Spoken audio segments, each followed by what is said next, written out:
Today was supposed to be the last day of my bookstore. I was packing up 3 years of dreams when a sad old man walked in and became my final customer. I gave him a rare book for free, thinking it was a fitting end to my story. Then he handed me his business card, and I discovered he was the ruthless developer who owned my building and was planning to demolish it. Before we dive into this incredible story, I'd love to know, what's your favorite book? Drop it in the comments below, and be sure to subscribe for more amazing stories every day.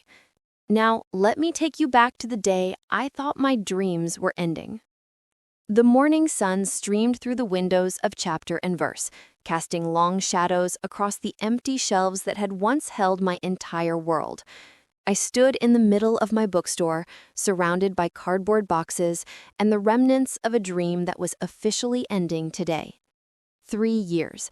That's how long I'd managed to keep this place alive, pouring every penny I had, every ounce of energy, every sleepless night into creating something I believed the world needed.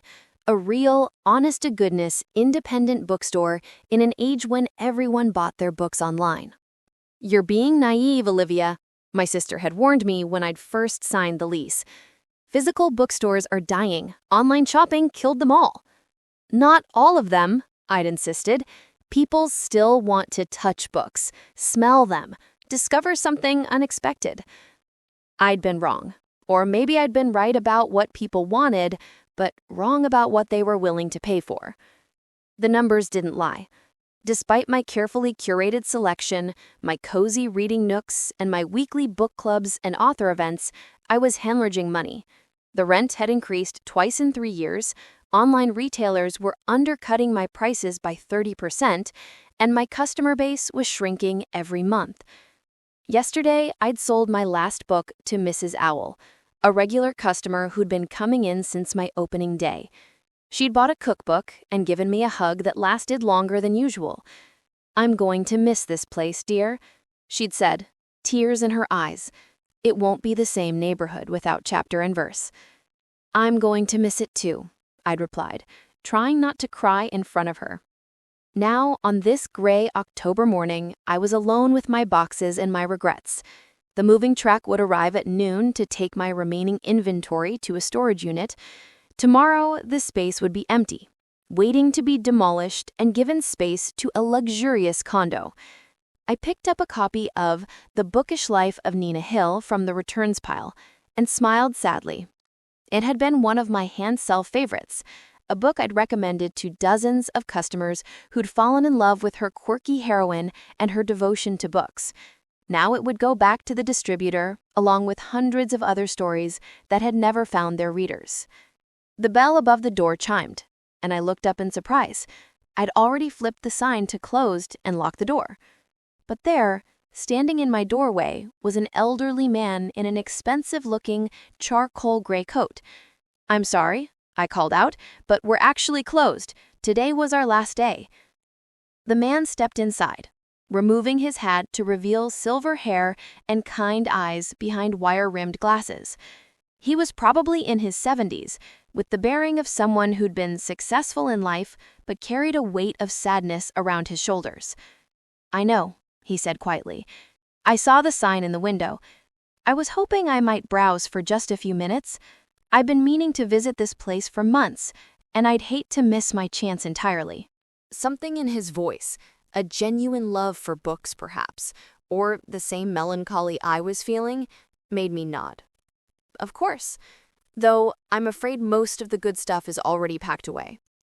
"I'm sure I'll find something," he said, beginning to wander through the partially dismantled store. I watched him move through the space with the reverence of someone who understood what bookstores meant. He didn't just glance at titles. He picked up books, read back covers, opened to random pages. He handled each volume like it might contain something precious. "You've created something beautiful here," he said, after a few minutes of browsing. "I can feel the love that went into this place." "Thank you," I said, surprised by how much his words meant to me. "I tried to make it special." "What made you want to open a bookstore?" I leaned against the counter, grateful for the chance to talk about something other than failure and bankruptcy. I've loved books my entire life. When I was a kid, the local bookstore was my sanctuary. Mrs. Wilson, the owner, knew exactly what I'd like before I did. She introduced me to authors who changed my life, let me sit in the corner and read for hours, made me feel like books were magic. And you wanted to do that for others. Exactly. I wanted to create a place where people could discover their next favorite book, where authors could connect with readers, where the community could gather around stories. I gestured at the empty shelves. I guess I was more romantic than realistic. The man nodded thoughtfully. Romance and realism don't have to be mutually exclusive. Sometimes the world just isn't ready for what we're offering. Or sometimes we're just not good enough at business to make it work. I doubt that's true. Running an independent bookstore in today's market is like trying to grow orchids in a desert. The fact that you lasted a few years is remarkable. I felt tears threatening and blinked them back. Tell that to my landlord. Or my creditors. The man continued browsing and I went back to packing, but we kept talking. He asked about my favorite books, my most memorable customers, the authors who'd done events at the store. I found myself telling him stories I hadn't thought about in months. The elderly man who'd proposed to his girlfriend in the poetry section, the teenager who discovered her love of science fiction at one of my book clubs, the local author whose first signing I'd hosted when no one else would take a chance on her. "You've touched more lives than you know," he said. "That matters, even if the business didn't work out." I keep telling myself that, but it's hard to not feel like I failed. Failure is just another word for an ending that came sooner than we hoped. It doesn't negate everything that came before. After about 20 minutes, he stopped in front of a small display case I kept near the register. Inside were a few rare and first edition books, my most valuable inventory, the pieces I'd been saving for special customers or special occasions. "Is that a first edition of To Kill a Mockingbird?" he asked, his voice filled with wonder. "It is. 1960, excellent condition. It's been one of my prize pieces." "May I see it?" I unlocked the case and carefully handed him the book. He held it like it was made of spun glass, opening it gently to examine the copyright page. "This is extraordinary. I've been looking for a copy like this for years. My late wife was a high school English teacher, and this was her favorite book to teach. She had a first edition once, but it was lost in a house fire along with most of her library. I'm so sorry for your loss." "Thank you. She passed away 2 years ago. I've been trying to rebuild some of her collection to honor her memory. This would have meant the world to her." "Well, then you should have it," I said impulsively. He looked up in surprise. "I couldn't possibly. This must be worth several $100s. "It is, but some books are meant to find their right owner, and I think this one just did. I insist on paying you for it. I'm afraid my card reader is broken, and I already deposited today's cash. Besides, what's the point of having a beautiful book if it's just going to sit in a storage unit? Your wife would have loved knowing it was going to someone who truly appreciates it." The man stared at me for a long moment, and I could see emotions playing across his face: gratitude, surprise, and something that looked like recognition. "You're remarkable," he said finally. "In a world that's increasingly transactional, you're still operating from the heart." "Maybe that's why I'm going out of business," I said with a rueful laugh. "Or maybe that's exactly why the world needs more people like you." He carefully tucked the book into his coat pocket, then reached into his wallet and pulled out a business card. "I want you to have this. I know you said you don't want payment, but I'd like to stay in touch. Perhaps there's some way I can help you with your next venture." I took the card without looking at it, focused on his kind face. "That's very generous, but I think I'm done with bookstores. Maybe it's time to try something more practical or get a job somewhere." Don't give up on books entirely. The world needs people who understand their power. He headed toward the door, then paused and turned back. Thank you, Olivia. You've reminded me of something I'd forgotten. What's that? Why stories matter. After he left, I stood alone in my empty store, feeling strangely lighter despite the circumstances. There had been something magical about that interaction, something that reminded me why I'd fallen in love with bookselling in the first place. I looked down at the business card he'd given me, expecting to see the name of a fellow book lover or perhaps a small business owner who understood my struggles. Instead, I felt the blood drain from my face. The card read, Jonah Gilbert, CEO, Gilbert Development Group. Jonah Gilbert, the name I'd been cursing for months. The ruthless real estate developer who'd bought my entire block and was planning to demolish it for luxury condominiums. The man whose company had been sending me eviction notices, whose lawyers had been pressuring the landlord to break my lease early. The man who was single-handedly responsible for destroying not just my bookstore, but the entire character of our neighborhood. I sank into the chair behind my counter, staring at the card in disbelief. The kind, book-loving gentleman who'd just spent 20 minutes talking to me about the importance of independent bookstores was the same person who was about to tear down the building that housed my dreams. My phone buzzed with a text message from an unknown number. Thank you again for the book and the conversation. Would you be available to meet tomorrow morning? I have a proposition that might interest you. Jonah Gilbert. I stared at the message, my mind reeling. What kind of proposition could the man who was evicting me possibly have? Was this some kind of cruel joke? Had he come into my store on its last day just to gloat? But that didn't match the person I'd just met. The man who'd handled that first edition with such reverence, who'd spoken about his late wife with such love, who understood exactly what I was trying to create with chapter and verse, that person hadn't seemed capable of cruelty. I spent the rest of the day packing in a daze, replaying our conversation and trying to reconcile the gentle book lover with the corporate shark I'd imagined. By the time the moving truck arrived, I'd convinced myself that meeting with him was a terrible idea. What could we possibly have to discuss?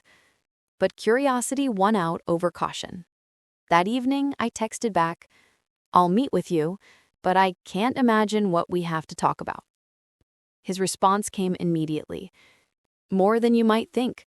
Tomorrow, 10 a.m., Cafe Luna on 5th Street.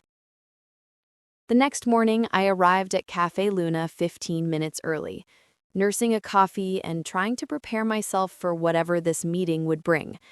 I'd spent the night researching Jonah Gilbert online, and what I'd found hadn't been encouraging. Gilbert Development Group was known for buying up historic neighborhoods and replacing them with generic luxury housing.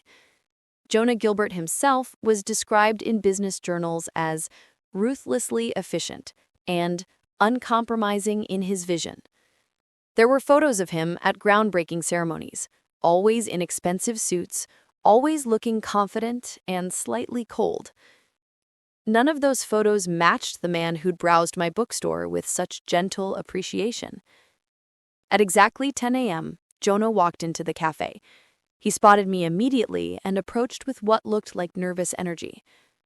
Olivia, thank you for agreeing to meet with me. I wasn't sure you would after you realized who I was. I'm still not sure why I did, I said honestly. What could we possibly have to discuss?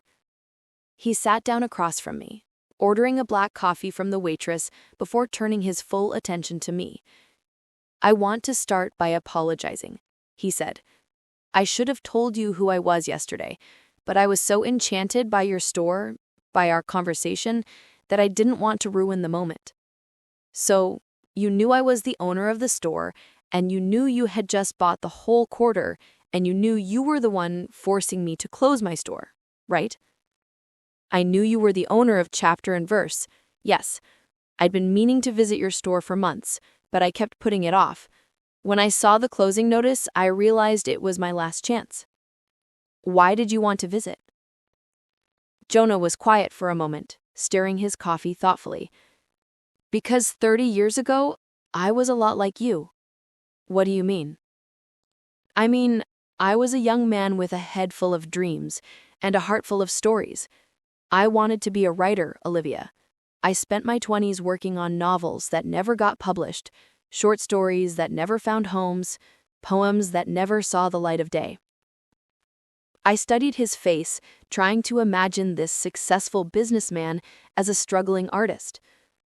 What happened? Life happened. My father's construction company was failing, and I had to choose between my writing dreams and saving the family business. I chose practicality over passion, and I've spent the last 3 decades building an empire on that choice. And you regret it? I thought I had made peace with it. I told myself that providing housing was just as important as creating art, that I was contributing to society in a different but equally valuable way. He paused, looking out the window. But yesterday in your store, I remembered what I'd given up. I remembered why stories matter. Jonah, I appreciate you sharing this with me, but I still don't understand why we're here. You're still planning to demolish my building, aren't you? That was the plan, yes. Luxury condominiums, maximum profit, minimum sentiment. It's what I've been doing for 30 years. Was? Yesterday changed something for me, Olivia. Watching you give me that book, seeing the love you'd poured into that space, remembering what it felt like to believe that art could change the world, it made me realize that I've been building the wrong things. I felt a flutter of hope, but tried to keep my expression neutral. What are you saying? I'm saying that instead of tearing down your building, I want to save it. I want to bring chapter and verse back to life, and I want you to help me do it. I stared at him in disbelief. You want to save my bookstore? I want to do more than that. I want to create something extraordinary, a literary district, with your bookstore as the centerpiece. Imagine chapter and verse, but bigger, better funded, surrounded by complementary businesses, a cafe that serves book-themed drinks, a writing center that offers workshops and retreats, affordable housing for artists and writers. You're serious. Completely serious. I've spent all night thinking about this, Olivia. I have the resources to make it happen, but I need someone who understands what we're trying to create. I need someone who still believes in the magic of books. But why me? You could hire any number of experienced bookstore managers. Because you're not just a bookstore manager. You're someone who gives away first editions to strangers because you believe books should find their right owners. You're someone who spent 3 years fighting for something you believed in, even when it was financially impossible. You're someone who understands that bookstores aren't just businesses, they're sanctuaries. I felt tears welling up in my eyes. Jonah, this sounds incredible, but I can't afford to invest in anything right now. I'm broke. I have debt from the store that I'll be paying off for years. I'm not asking you to invest money. I'm asking you to invest your passion, your expertise, your vision. I'll provide the capital, you provide the soul. What would that look like, practically speaking? You'd be the creative director of the entire literary district. You'd design the new chapter and verse, curate the inventory, plan the events, hire the staff. You'd have a budget that would make your old store look like a lemonade stand. And what would you get out of it? Jonah smiled, and for the first time since I'd met him, he looked truly happy. I'd get to be part of something that matters. I'd get to honor my wife's memory by supporting the kind of place she loved. And maybe, just maybe, I'd get to remember what it felt like to believe in dreams again. We spent the next 2 hours talking about possibilities. Jonah had clearly been thinking about this all night. He had ideas about square footage, about partnerships with local schools and libraries, about creating a space that would serve the entire community. The building next door is also part of my development, he explained. We could expand chapter and verse into both spaces. The main floor would be the bookstore. Fiction, nonfiction, children's books, a rare book section. The second floor could house the writing center with classrooms for workshops, private spaces for authors to work, maybe even a small performance area for readings. And the cafe? Ground floor of the adjacent building with a connecting doorway to the bookstore. We could call it Between the Lines or something like that. Book-themed menu, comfortable seating, a place where people can read while they eat. I found myself getting caught up in his enthusiasm, despite my lingering skepticism. What about the residential component? Upper floors of both buildings, affordable apartments for writers, artists, teachers, people who contribute to the cultural life of the community, but often get priced out of neighborhoods like this one. Jonah, this sounds amazing, but it also sounds incredibly expensive. Are you sure you want to invest this much in something that might not be profitable? Olivia, I've spent 30 years building things that were guaranteed to be profitable, and I've never felt as excited about a project as I do about this one. Sometimes the best investments aren't measured in dollars. But your company, your shareholders, won't they object to you abandoning a lucrative development for something so idealistic? Gilbert Development Group is a private company. I answer to myself and my conscience. And my conscience is telling me that the world has enough luxury condominiums and not enough places where people can fall in love with books. This is my passion project, Olivia. But I also sense that it will attract more tourists, visitors. I'm sure it will pay itself. Over the following weeks, Jonah proved that he was serious about the project. He hired architects who specialized in historic preservation, brought in contractors who understood the importance of maintaining the building's character while updating its infrastructure. He also insisted that I be involved in every decision. We spent hours walking through the space, envisioning how it could be transformed. He listened to my ideas about traffic flow, about creating cozy reading nooks, about the importance of natural light for browsing.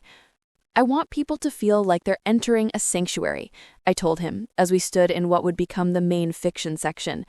Books should be displayed like art, but they should also be accessible. People should feel invited to touch them, to discover them. Show me, he said. And I found myself sketching layouts on napkins, describing the perfect bookstore I'd always dreamed of creating. The renovation took 4 months.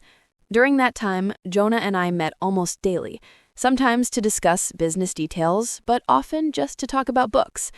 I learned that his late wife, Margaret, had been working on a novel when she died, a story about a woman who opens a bookstore in a small town.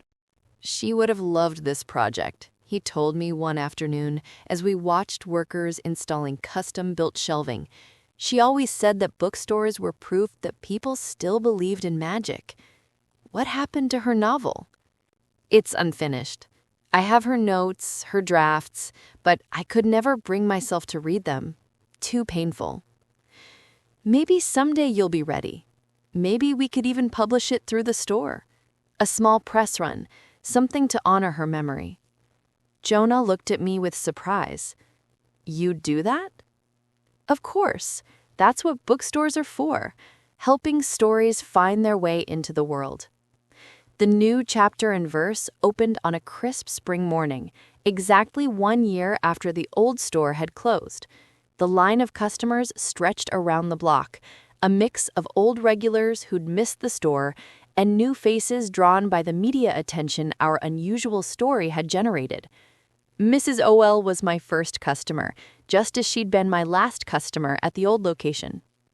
I knew you'd be back, she said, hugging me tightly. This neighborhood needs its bookstore. The store was everything I dreamed it could be and more.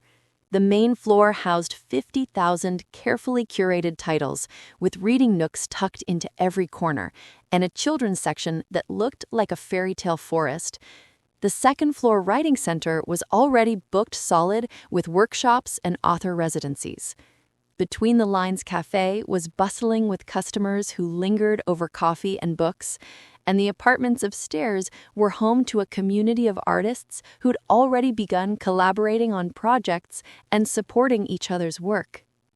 But the moment that meant the most to me came at the end of that first day, when Jonah and I stood alone in the store, surrounded by the evidence of what we'd built together. Thank you, I said, for believing in this, for believing in me. Thank you for reminding me why stories matter, and for showing me that it's never too late to choose dreams over practicality. What's next for you? Are you going to start writing again? Jonas smiled and pulled a notebook from his jacket pocket. I've already started.